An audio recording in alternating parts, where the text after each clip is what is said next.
Devastating flood recovery, 6 months in Iran, and measles. Today is Friday, August 28th. My name is Greg, and I'm going to help you read the front page news. Now, I'm going to look at three different websites, the three different front pages of three different websites, and help you understand what is important and what is bogus, as I use my political science degree to discern what you should actually pay attention to in the news. Okay, so the first website I have today is the AP Associated Press. Looking at the front page, at the top banner, we have Trump administration. Currently, President Trump is giving a conference on his update on the war with Iran. Some of what I've seen is he's talking about continuing bombing, continuing to destroy infrastructure, and sending Iran back to the Stone Age. More on that when we talk about the 6 months in Iran. Also on the banner, we have Nepal Tibet floods, the Lindsay Clancy trial, King Harold V dies, and Lake Ontario. Looking through the front page, we have top story being the Nepal Tibet floods. We're learning more about the cause of the floods. Apparently, a glacier collapsed into a river or lake to cause the sudden flash floods that ended up continuing to claim lives as they continue to look for flood survivors. And if you continue to keep looking at some of the videos of the destruction, is truly terrifying, truly amazing how much destruction that natural disasters can create in a matter of moments. Continuing on the front page of the AP News, Trump used to say Trump used to say he saw a quick end to his Iran war, but 6 months later he claims he is in no hurry. The Iran war continuing. Trump administration turns focus to increasing economic pressure in effort to end war. The Iran war has changed the Middle East, but not in the ways its architects have hoped.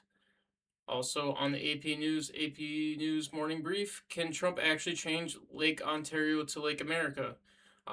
Following tariffs and trade talks between Canada and America, or the United States, where there's been major dispute and tension, President Trump has threatened or signed an executive order renaming Lake Ontario, one of the Great Lakes, to Lake America. Following that, the Fed Chair war signals rate hikes may be needed with inflation still elevated. Looking into this, Federal Reserve Chair Kevin Warsh said Friday that inflation is still too high and suggests the central bank may have to raise interest rates in the coming months to bring it down, a clear signal that he had sent previously about his economic outlook. I have seen today that the interest rates are still around 3.7% from July. Not a great outlook as far as the American economy is concerned. Warsh on Friday reiterated his skepticism about providing such guidance or even outlining his broad approach to interest rate policy. He did suggest interest rates currently aren't restricting economic activity, pointing to robust business investment in AI equipment and infrastructure and strong consumer spending. As a rule of thumb, interest rates often need to be high enough to limit borrowing and spending to cool inflation. So look forward to more about this in the coming months. Like I said earlier, 3.7% interest rate increase in inflation. And then I get my first ad of the day. Okay, moving on to Fox News. Now, Fox News has traditionally been known as a conservative outlet. Top story for Fox News, war with Iran. Iran makes global appeal as Trump unleashes unprecedented squeeze. Trump says Iran is in deep trouble as war hits 6 months. Hard to think that they're in deep trouble as what was supposed to be a quick war has reached 6 months. All right. Iran claims U.S. is unleashing economic terrorism with new sanctions, urges countries to not comply.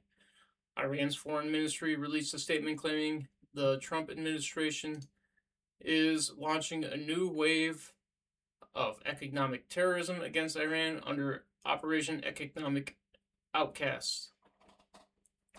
Economic sanctions by the United States against Iran, regardless of their name or title, are completely illegal and illegitimate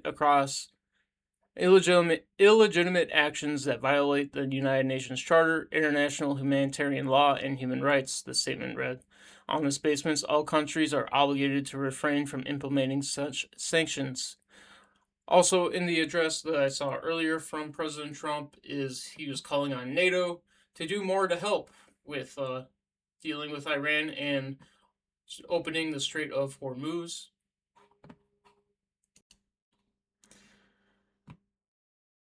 The the Treasury Secretary Scott Bessent said Monday that under President Donald Trump's economic direction, the United States Treasury has begun Operation Economic Outcast, an unprecedented campaign against the Islamic Republic of Iran and its enablers. Beginning today, the actions of Treasury and other agencies will tighten the noose and block every potential source of revenue that funds the Islamic Revolutionary Guard Corps and the Iranian regime. We are enforcing a zero leakage approach, Bessent added. There will be no minimal breathing space for the regime to rebuild its capacity to inflict terror against the world. And I guess kind of targeting that, the Treasury targets UAE Bank over alleged 1.8 billion in transactions tied to Iranian networks. So we're seeing continued economic force used against Iran, continuing into the 6 month war we've been in, and we'll continue to see how the actual combat continues to shape as we pass the 6 month mark. All right, also on Fox News, Biden honored Iraqi official lands on U.S. terror watch list as Trump State Department revokes visa. Continuing in major news is the Lindsey Clancy trial. The defense attorney reveals what the jury's first note asked the judge. Older adults who got common vaccine showed significantly lower dementia risk. Looks like that was referencing shingles vaccines. And then one of the world's hottest industries is sparking a blue-collar jobs boom. As we look at economic troubles, as we've seen earlier, that spending is kind of up as inflation increases. Industrial construction projected to reach $648 billion by 2031 as electrical work, concrete, plumbing demand surges. So it looks like infrastructural and trade jobs are continuing to increase. Also says AI is creating blue collar jobs boom as trillions pour into new U.S. construction. So I'm guessing the building of data centers also requires a lot of construction, leading into economic investment. The race to build the infrastructure behind artificial intelligence is creating a new boom for America's blue-collar workforce as construction firms scramble to fill jobs building data centers, power systems, and facilities that keep technology running. So look at that to kind of help our economy. U.S. construction spending is projected to climb from $2.22 trillion in 2026 to $2.85 trillion by 2031, according to a new report from Merlo America developed with predictive sales intelligence from BuiltData.ai. Industrial construction, which includes factories and data centers, is projected to reach $684 billion by 2031, representing 24% of total U.S. spending. So almost a quarter of U.S. construction spending is coming from factories and data centers. All right. Also on Fox News, as you can see, there's a lot more headlines than the previous AP news. Al Michaels took a jab at Trump during NFL broadcast and fans went spiraling. Hillary Clinton's response to Trump's Great Lake name change triggers viral backlash. So more into Lake Ontario being renamed to Lake America. Senator Marsha Blackburn and the RNC were among those responding to Clinton's post opposing the renaming of Lake Ontario. Former Secretary of State and Democratic presidential candidate Hillary Clinton found herself on the wrong end of social media criticism after taking issue with President Donald Trump's move to rename Lake Ontario amid a heated trade war with Canada. It's Lake Ontario, Clinton posted on Thursday, inserting herself into the debate stemming from Trump's executive order instructing the Department of Interior to refer to the lake as Lake America from now on. Clinton, whose X account does not allow replies, was immediately mocked by conservatives over her failed presidential run against Trump as the post surpassed 3 million views in just a few hours. It's not President Hillary Clinton and never will be, conservative commentator C.J. Pearson posted on X. Changing the topic, I guess. She wasn't claiming that she was president. Trump controls the news cycle, volume A7187585124782. Former Trump DHS Assistant Secretary for Public Affairs Tricia McLaughlin posted on X. It's President Donald J. Trump, the Republican National Committee, posted on X. And you'll never be president, Senator Marsha Blackburn, Republican Tennessee, posted on X. Okay, loser says what? Conservative commentator Jillian King Anderson posted on X. Democrats preferring Canada to America is the least surprising thing I've seen all day. Conservative commentator Michael Knowles posted on X. Hillary's out here shooting blanks. Conservative radio host Vince Colonies posted on X. Lake Ontario was a city in the U.S. before it was in Canada. It was Ontario, named after a lake. Yes, the province of Ontario was named after Lake Ontario. The province was named after the lake. The lake's name predates the creation of the province by more than 2 centuries. Was Ontario a city in the U.S. before Canada? No, Ontario was never a U.S. city before Canada. Canadian province and region, no.